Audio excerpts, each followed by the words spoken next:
spiritual genealogy. And let the lights be dimmed.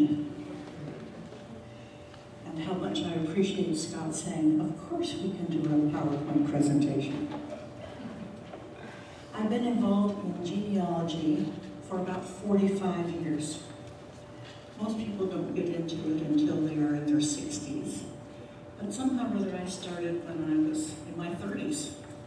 Probably because I have been handed many stories from both sides of my family, and also hundreds of boxes.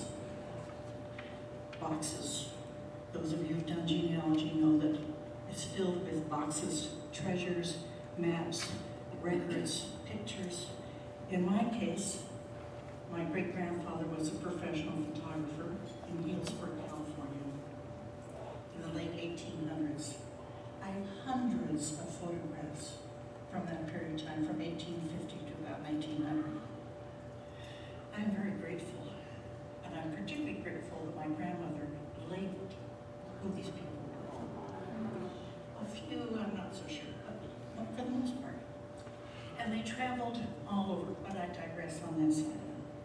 Basic genealogy is the recording of births, deaths, marriages of individuals, and also where people lived. Then you move into storytelling genealogy, which many people have gone to. We did a little bit of storytelling this morning, which these are the family stories of people crossing the plains. I said a couple of weeks ago, I have one family member, my great-grandfather, crossed it 5 times last time by train. These are the stories of people who have immigrated from Norway, from England, from Scotland, Africa, all over Europe. And then historic genealogy, which is what I've always been interested in, which is why did they immigrate? I mean, why would people go to take 6 weeks to 8 weeks to be on a boat on 3rd class? At least that was my family. They had to bring all their food with them. They had to bring their bedding with them. How did they do it? What were the family dynamics, the cultural dynamics? What were the international and national reasons? Now then, it's true for now, people immigrated not because they were so excited about coming to America, but hopefully they were. But you know, there were hard times back in their own country. They simply didn't have enough money, not enough food to feed their families. They were in desperate straits, so they were willing to take the risk to come to America. So how many of you have done some genealogy, or at least you know your own basic family history? So look around the room. This has become really popular over the last few years, ever since Roots, you remember Roots on television, and we all got excited. And I was particularly interested with the fellow who could recite from memory the 70 generations behind him, starting from the very beginning, and he did it all by memory and wrote. Well, I was pretty good at that time for doing it for 3 or 4 generations. And since then, more. So today, I'm interested in another kind of genealogy, spiritual genealogy. And my spiritual genealogy, so we got that. So the idea is that I'm supposed to be able to roam the room and read this and do this at the same time. I like the portable mic, so this is good. So historical genealogy, and let's slide on to there. So back the one. Oh, back? Yes, absolutely. Back the one. So that is just a quick glimpse. You can't read it. It's not the intent to read it. It's just my historical family, and I just took you back 2 or 3 generations. I don't have any royalty in my family. If I had royalty, we could go back to the beginning of time. My family were peasants and carpenters and shoemakers and teachers and preachers, middle-class kind of folk. And so this is just a quick glimpse. You can't read it. Don't even try. But we go into spiritual. And my spiritual genealogy from the 1600s is Puritanism. My first Hubbard family came over in 1638, settled in Connecticut. But he was a reluctant Puritan. So it took another 30 years for the minister to drag him and his children and to say, look, you better sign up with the church. So he did. That's what I call a reluctant Puritan. Lutherans, if you were in Norway, you had no choice. The only religion available to you was Lutheran. Now think about that. There was one little clan of renegade Quakers down in the corner. And they came to America in 1825 on a ship and founded all of the Scandinavians or the Norwegians who came to America. Next. So for my family, and we're again talking about my spiritual genealogy, the traditions. So indeed, a fair number of these have labels like Quaker.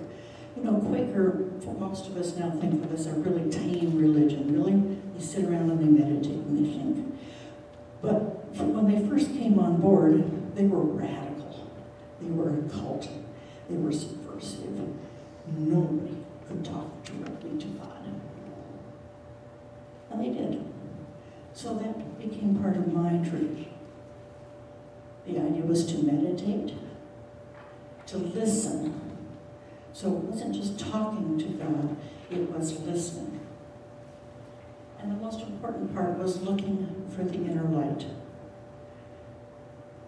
And they would sit quietly. I'm pausing just so that you get a sense of this. Sit quietly in church, men on one side, women on the other. Sometimes there'd be a wall down the middle, no flirting allowed. And listen. Listen for God. And if you were inspired, you could stand and speak. Men as well as women. So I had a great-great-grandmother who went around in North Carolina as a Quaker, giving talks about Quakerism. Pretty radical. Always interested in social activism. So I have a picture here of my Aunt Anne.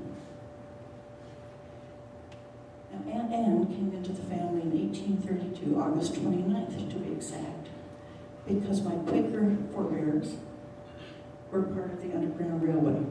They lived just across the big river, and they were near Cincinnati. And this family, they had families come through all the time. One night, 2 little children were left behind. And they were just distraught. They could tell you the date was August 29th, 1832. So they had a choice. Would they send this little child back across the river, back into slavery? Or would they do what is legally possible to do, and they bound her? Now in our ears, binding someone sounds just awful. But it was that or slavery. And it was pretty common in that era for a black child to be brought into a household as a companion. And so that was the legal, moral, upright thing to do. And this child then, she didn't know her name. She was too little. She didn't know how old she was. Too little. So they gave her the name Tabitha Ann Jordan. Why Jordan? Because she crossed the River Jordan. They gave her a birth date, August 29th. And they picked 1929 because I guess she was about 3 years old. She stayed with my family her entire life till she was in her 80s. I had always heard about Aunt Anne. I mean, I have Aunt Betty, and Aunt Vivian, Uncle George, and Uncle Peter, and I had no idea that she was black. Until one night when I was in college in Berkeley, they said, well, you can stay in Aunt Anne's room. Okay. And there was a picture of a black woman up on the wall. I said, well, who's that? That's Aunt Anne. And then I got the story of how she lived with the family for about 80 years. And she was a very important part of the family. You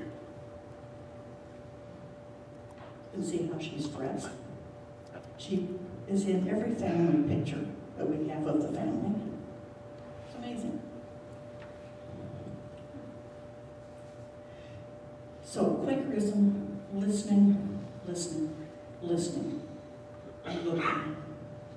So you look for God, you listen for God, and you don't rely on an intermediary. Really radical stuff. Now, the Quakers did have a bit of a problem from my viewpoint. They were good at, if you didn't work one of us, we would kick you out of the religion.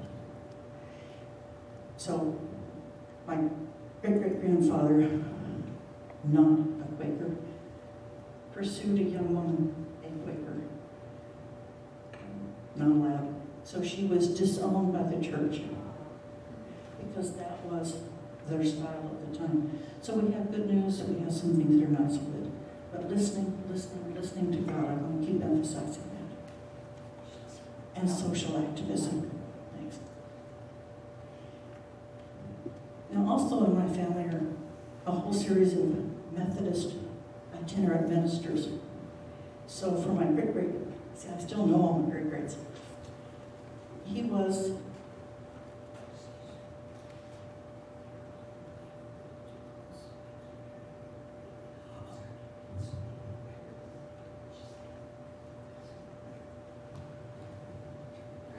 so give me a signs up. Is that better? So you're hearing me breathe, which is good. On the other hand, maybe not too much. Is that much better? So to hear me loudly, clearly, distinctly, good. So, Methodist itinerant ministers, when all these people migrated into the Midwest, doggone, these Quakers couldn't sing and they couldn't dance, but Methodists said that was okay. And there just weren't that many Quakers, at least where my family was, in the Midwest. So many people then became Methodists. But there weren't, these small towns, they didn't have enough room for one minister. So they would have a minister who would stay based in one town and then get on horse and buggy and go to the next town and go to the next town and go to the next town. So I have my great-great-grandfather's acceptance papers into the Methodist Church from 1857. Pretty good. He did that for the rest of his life. Carrying the word.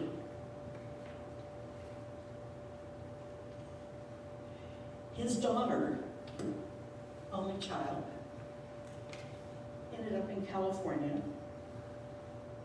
In our whole family, everybody ended up in California about 1850. So in California, and the late 1800s were a time, certainly all over the United States, for becoming a missionary. How many of you thought you might want to be a missionary somewhere when you were in your teens? Did any of you say that? A few. I kind of thought that would be a good thing to do, and then I decided not to. So, but what do you do if you're married with several children and you have a husband and you want to be a missionary? So she was one of the founders. This is Lizzie Millsap. She became one of the founders of the Women's Home Missionary Society. And she was the secretary for that, the national secretary. And they started up a home in San Francisco. Now, as I said, I didn't see a black until I was in my teens. But I was quite familiar with the Chinese, with the Asians. And so, there were a lot of Asian issues. And one of the things that was happening in the late 1800s was that, yes, we all had the Chinese come over and build the railroads and build bridges and all the rest. And finally they started bringing women over. But girls were coming over. We talk about trafficking now. They certainly had trafficking then. Because what they wanted these young girls to do was to be in the brothels and to be servants or slaves in various household families. So my little 5-foot grandmother, great-grandmother, would go down to the docks, and as the ships were coming in, she would see if there was a small child, a Chinese girl, who looked really uncomfortable, and she would go up and snatch the child and say, this child is coming with me, and she's coming, and she's going to be educated at the Gum Moon Home, where she will become educated, she will learn a skill, and she will live happily ever after. Pretty gutsy, don't you think? She also had the agreement of the police force in San Francisco. That helped a whole lot. She was a feisty woman. So spiritual, so go to the next one and then we'll come back. So this Gum Moon home is still in existence. It was founded in the late 1800s, and in the giant earthquake of 1906, it was leveled. And because everything was leveled in San Francisco, they lost their deeds, they lost everything to say, well, they really belong to be there. So my great-grandmother spent 5 years traveling the country back to New York, to San Francisco, to Philadelphia, back and forth by train, until she finally found the document, the deed, located in a, you know how it goes, buried in a pile back in somebody's desk in New York. She came back, they were then allowed to rebuild the Gum Moon home, which takes up a whole city block in the city of San Francisco. And from that late 1800s till now, they have educated children, given them a trade, cherished them. I think that's pretty impressive. And along about the 19-teens, there was not so much of a need for educating. Chinese children were not impoverished and alone. So now it is a home, and we stay there. We stayed there for the 100th anniversary. I couldn't believe it. But we stayed there free of charge. Do come in. So this is where your great-great-grandmother was here. She was honored. It was just most amazing. And I had, of course, gathered all my family in and around to say, well, come. We're going to come for the 100th celebration of the Gum Moon home. So we have all the cousins have been raised on these stories of the Gum Moon home. That's my wonderful granddaughter, who's now out in San Francisco. My cousin and her granddaughter. Next. There I am, talking in front of the group and showing the pictures from our family of how we were connected over the previous 110 years with the Gum Moon home. That's my great-grandmother, Lizzie. Oh, wow. It's a great picture, don't you think? Looks like you. Yeah, besides the name. So if we go back one of the characteristics then of my family, and we're going to come to yours in just a moment, of my family is this kind of historic spirituality. Spiritual, not spiritualism, spiritual beliefs have always been important in my family. I was raised with them when I was a small child. All the way through, I was raised on these stories, even though I didn't know any of my family. We always lived 1,000 to 3,000 miles away. I didn't meet most of my family, except my immediate family, until I was 20. But these stories have carried down, and the stories are important. So for me, spiritual responsibility and outreach has always been part of my spiritual genealogy. In the 1900s, actually 1886 to be exact, Unity School of Christianity. How many of you know? So that became, it was started in Missouri, somehow got to California, and my grandmother then became a very active member in this newfound radical organization where you listen to God. And you didn't really have ministers, but you had people who studied spirituality, who studied the Bible, who studied all religions, but spirituality was what was really important. So from the time I was born, from the time my mother was born, we were raised on the principles of unity. I got We Wisdom. Do you remember We Wisdom? Children's magazine. So for my grandmother on my mother's side and my mother, it got them through their life. This was part of the spiritual genealogy. Next. So what I have learned, what has been the tradition in my family in terms of spirituality, mottos, if you will, belief systems, is do what is right for you to do. And that's not a simple statement. It means that if you come up to a decision in your life, and we each have decisions, you right for you to do. Now, not what somebody else says, but what is right for you to do. And what is yours to do. Now the question is, how do you figure that out? You meditate. You listen for the inner voice. You look to God. You listen for God. And you let it be part of you. And you always stay positive because God loves you. I was not raised on the tradition of hell or heaven even.